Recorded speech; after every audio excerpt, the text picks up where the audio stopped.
Yes, I was taught to play the piano from a very early age, and I'm ever grateful to my family for encouraging me to stick at it during the early teenage years when most people give up.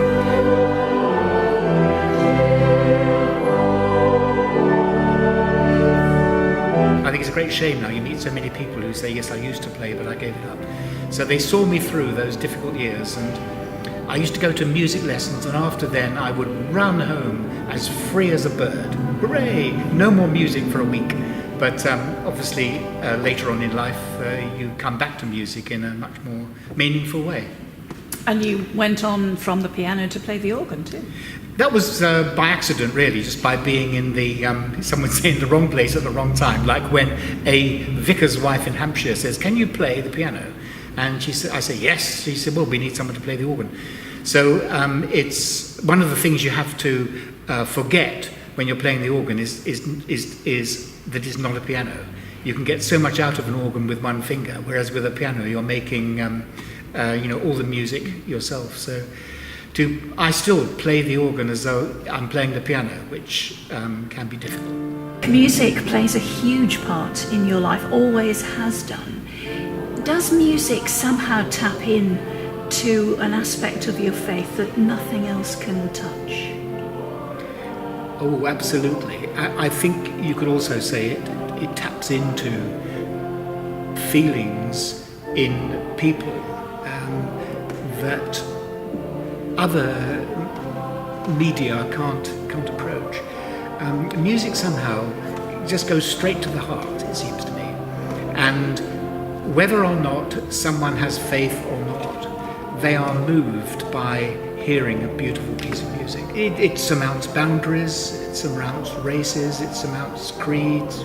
Somehow it bypasses all that man-made stuff and goes straight to a central spirituality, which I think exists in all people, although a lot either won't acknowledge it or don't tap into it. Let's go back to your early teens. From an early age, I was a chemistry nerd. I loved chemistry, even to the extent of making nitroglycerine in my bedroom. And of course, as a young teenager interested in chemicals, and you read a recipe that says, on no account should this be attempted, at home, making nitroglycerine, well, there's a come on, isn't it? So I had a go at that. But I loved chemistry, and I was lucky to have masters at school, teachers who, nurtured that love of chemistry. So I went on to learn about how to do chemistry on a big scale. I would say my faith was lurking. I wasn't a regular churchgoer as an undergraduate, and yet I did have connections with church, and I did go to church occasionally with people I knew. But then there was, must have been some mission came to Leeds, and I was very impressed with one of the preachers who came and asking people in the audience, because it was in one of the university lecture theatres, if anyone would come forward and acknowledge their faith, and I was moved to do that. Can you remember who it was that's preached? I think it was Michael Sayward. In a way, it confirmed that I had a faith. I mean, I was already confirmed into the church, but in a way, it confirmed that I had a faith, and perhaps I went to church more often. I don't know. I can't remember. For some people, there's an incompatibility between science and the Christian faith. Is that something that faced you? No. Again, in one's early years, I think, well, speaking for myself, we never think about things too deeply. I think it's a bit of a paradox, really. I think I am quite a deep thinker, but to think about science and faith never raised itself as an issue. And I don't see even now why that should be an issue. Science is wonderful, and I see that as the work of God and a wonderful sign of creativity. I don't see science and faith as being mutually exclusive.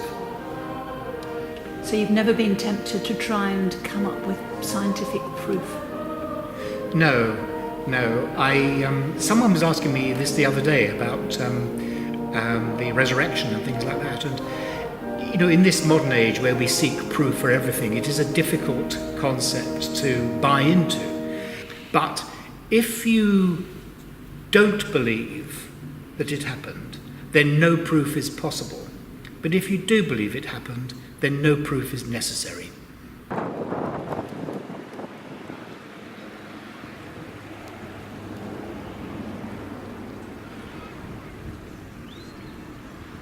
The cruise ships have been coming to Fishguard, I would think, for 8 or 9 years, and in the early days there would be 1 or 2 a year, and people would say, "Oh look, there's a cruise ship in the bay." But the problem was they would come off the cruise ship, be put in a coach and taken off to the south of Pembrokeshire. And then some very lively and energetic people in the community here said, "Wait a minute, why can't we do something to keep them in the north? We have a lot to offer, North Pembrokeshire." And then the church was involved in trying to come up with ideas of how we could entertain these good folk who found themselves pitched up in Fishguard. And so one of our numbers said, "Why don't we do a 10-minute history of St Mary's Church?" Good morning, welcome to St Mary's, which is a quiet and peaceful place. But it was not always so. Come on, get in there! Oh, Jesus, my pistol!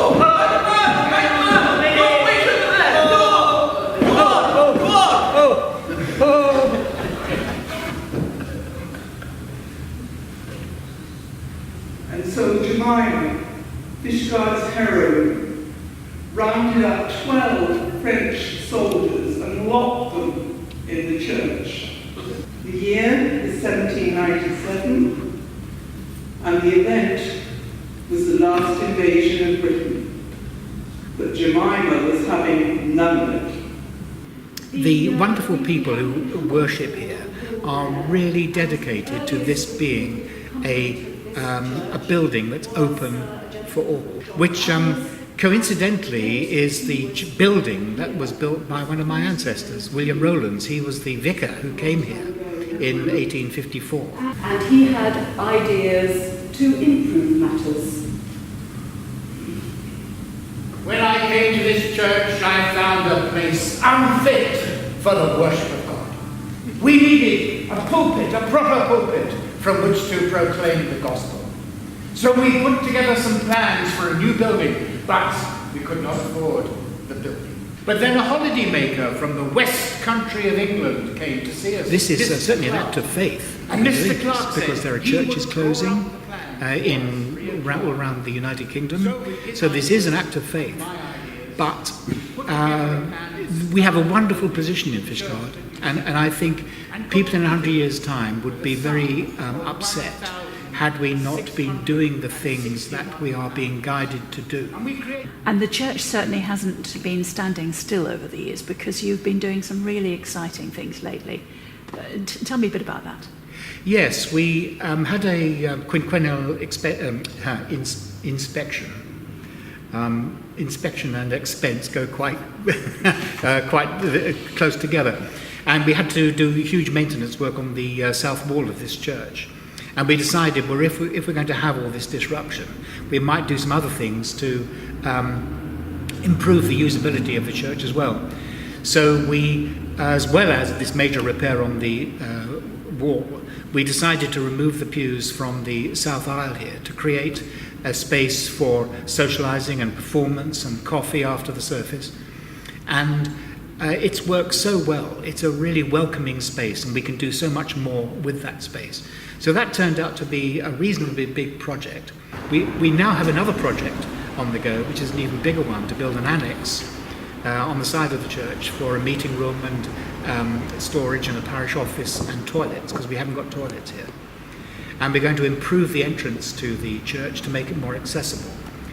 What would you say to members of another church who might think, well, you know, maybe we could do that, or would it be too much? What would you say to them? I would say be guided by your instinct and just start somewhere. You can big projects will never get off the ground if you are overwhelmed by the size of what you're about to do. And just take it step by step and start somewhere.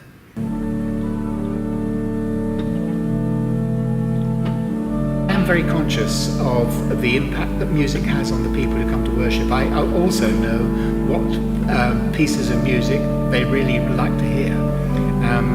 And so I will choose to play music that I think fits the style of worship and adds to the worship. And in a sense, in a very real sense, you're ministering to all of those people who listen. I've never thought of it that way, but I think it's a big responsibility to play the right sort of music, to help their worship and assist their worship, and to transport it to another plane.